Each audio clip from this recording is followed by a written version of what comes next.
In a huge announcement today, the government have announced the largest investment in the solar, renewable, heat pump and insulation business that we'll ever see. We're going to see the most amount of solar go on rooftops coming very soon. But the big questions are, what does it include? What can you get?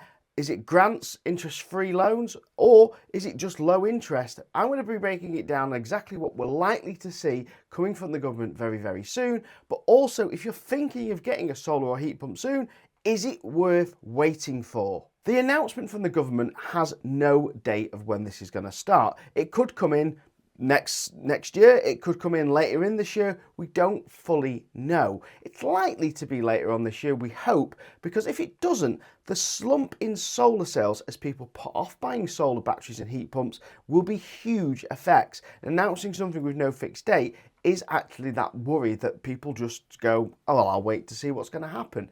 Now, we're going to go into some of the details that we can determine from the government in this video based on other schemes which are already available in Scotland, for example, which do some sort of similar stuff. But if you are able to afford solar and heat pumps now, it might be worth getting it now for some of the reasons I'm going to mention in this video, but also people like Heatable are already offering 0% APR finance on some of their finance packages on solar and battery installs. If you go to evnick.com/heatable and use evnick150, you'll get £150 off that quote as well. So let's unpack what this fully means. First of all, let's start off with people on low income. Benefits, people are struggling financially in fuel poverty. There is going to be £5 billion to help fund solar, batteries, heat pump and insulation and draft proofing in those homes.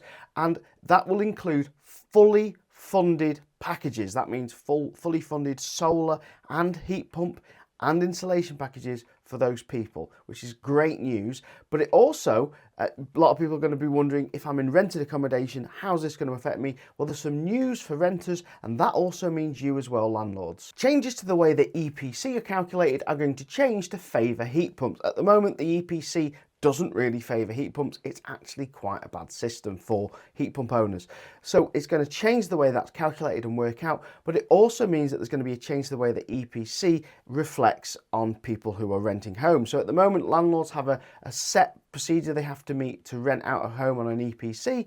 It's going to be increased. By 2030, all rented homes will have to be a minimum of a C on the EPC. Now, this for older homes is going to be a real struggle without huge improvements to insulation, draft proofing, fitting heat pumps, fitting batteries, fitting solar. It's going to be very difficult for those homes to meet C, especially with the older build stock we have here in the UK.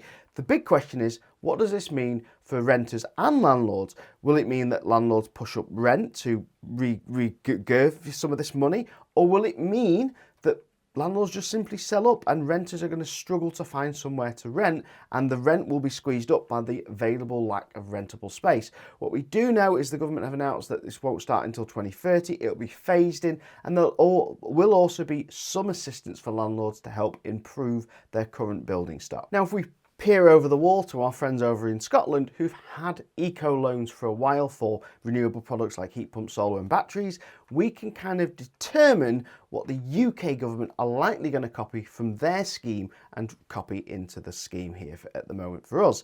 Now, we're going to likely see 0% loans for short-term loans. That's, under 5 years, maybe 2 to 3 years are going to probably be 0%, and anything longer will be a low interest APR.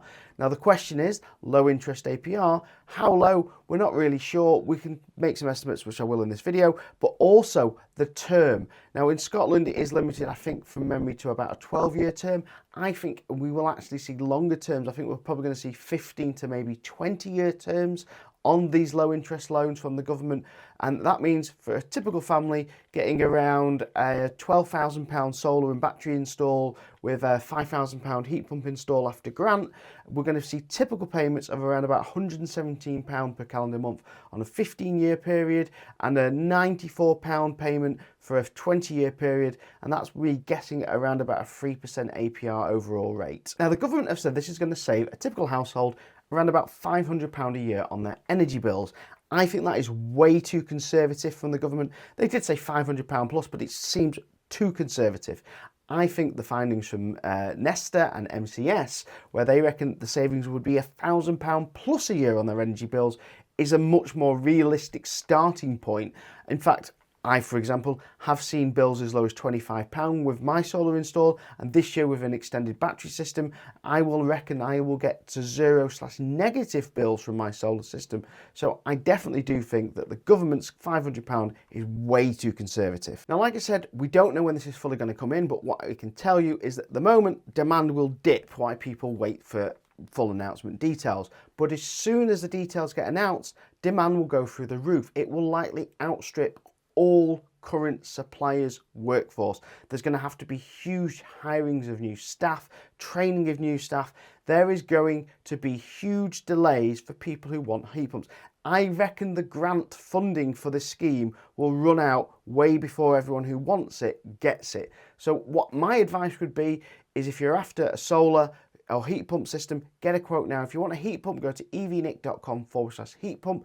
Get a quote from Octopus Energy there. There's £100 off when you get that quote, but get your survey booked. The survey's not going to change much. You get your price written down, get that locked in as early as possible, and maybe make Octopus aware that you are waiting for full details of the government grant to come in before you commit.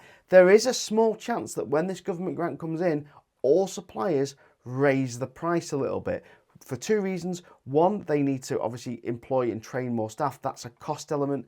There will be a cost element in actually applying for these government grants, more paperwork, more information to do. So there is a small cost lift on all this. So bear that in mind, that if you are wanting the best price, it might be better to do it now if you can fully afford it under the current schemes. There's already a grant for heat pumps available. This extra scheme is just a loan scheme. So if you can afford it without the loan scheme and you don't need a long 20% loan, it might be worth doing something now. If you want to learn more about heat pumps, check out this video of my heat pump playlist. If you want to learn more about solar, check out this playlist about I've done all about solar panels.